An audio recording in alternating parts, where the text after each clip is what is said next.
AM radio in danger, maybe, of being tuned out in many new vehicles. There is now a bipartisan group of lawmakers, both houses of Congress, right, trying to stop this together. They're working together on this. Shows you how important it is.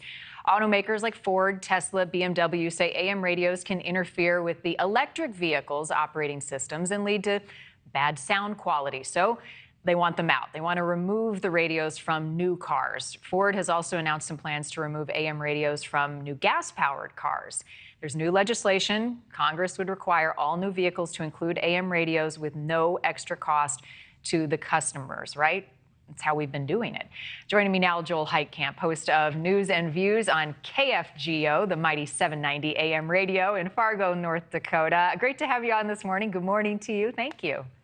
Thanks, Marni. Thanks for inviting me. So I think it's important here to be clear. AM radio stations are not going away, right? Let's start there. But it is a lifeline for people in many communities like yours, rural communities that rely on it. Talk about the importance of AM radio, not just decades ago, but still today. Well, here at the mighty 790, we've always had a faithful and loyal audience, but we really do as soon as you hear a tornado siren. As soon as you see the river rising and potentially flooding the communities, it's that important. It is the go-to station for all things trouble at times. And, you know, you see the combines, the tractors, everything that's been put away for the winter. You go out there and you turn them on. They're tuned into KFGO radio. They're tuned into AM radio.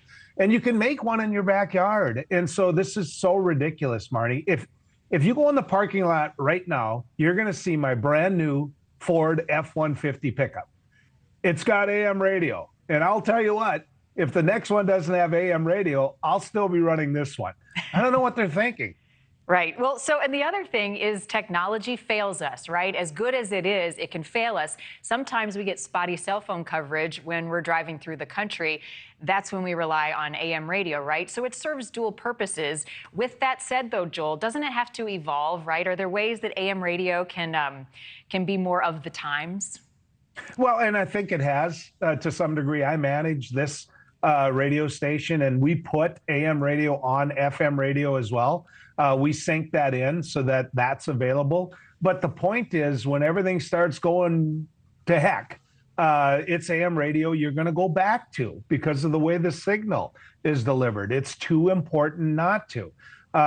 Emergencies, that alone should sell it, but it's where people get so much of their news, so much of their sports, and during my show, hopefully entertainment. So I don't know why they're trying to take it away from people. I really don't know what they're getting at. How would you respond to the question, and we hear this oftentimes, is it's just not as popular, right? And people have so many options available to them that I'm just not listening to AM for entertainment or for my news anymore. How do you answer that question?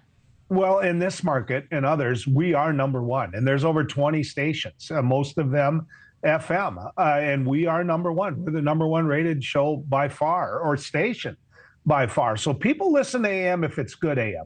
They do. We've got the Minnesota Twins. We've got the Minnesota Vikings. We've got all of that available through our family of radio stations on AM. And so I don't believe it's dead. In fact, I'm a Democrat, and I'm going to say something that's going to hurt to say. You know, but Rush Limbaugh brought back AM radio to so many people, the way that he brought talk radio to them. We're doing that here on a regional basis. And so, you know, it did evolve. And talk radio is a big part of what AM radio is now. And people are enjoying it. Mm-hmm. And I mentioned it's a lifeline for so many, but I mean, if it's at risk of going away in cars, in electric vehicles, and even in new cars, how big of an impact would that have on you personally, your community, your listeners? Yeah. It would have a terrible impact on them and a big impact on them. We're rural. I mean, we're rural. And so to sit there and think that we instantly can communicate with each other is a stretch any other way. If something happens bad, Marni, I'm going to get a call here right into this studio, and they're going to say, Joel, get this on air right away. You know, something's on fire on I-29. Hey, there was a railroad accident in Castleton. This is the resource people go to for that. And whoever is designing these vehicles better understand that. I think they're living in a new world, and they don't realize the world we're still in and are in today. Right. And are you not buying the argument? I mean, it's better sound quality without it in new electric cars, but if they're also talking about removing it from just all new cars, is this just a cost savings thing? Or a look? Totally. Or is it an aesthetic? No. Yeah, this is an excuse in so many cases. It's the same argument, Marni, that we're having with auto manufacturers about how fast they're moving in other technology areas, right? We live a different life in the rural area. We're not where they think they are. And I'll guarantee you they're going to get in trouble if they are able to do this. I like the word bipartisan being used. And if that's what they're doing on a national level to tell these guys to wake up, that the AM signal is vital, that we need it, and it needs to stay, then by God, that bipartisan movement's one I'll support. Thank you for watching. Go to newsnationnow.com to find NewsNation on your television provider. And don't forget to click the red subscribe button below to get more of NewsNation's fact-driven, unbiased coverage.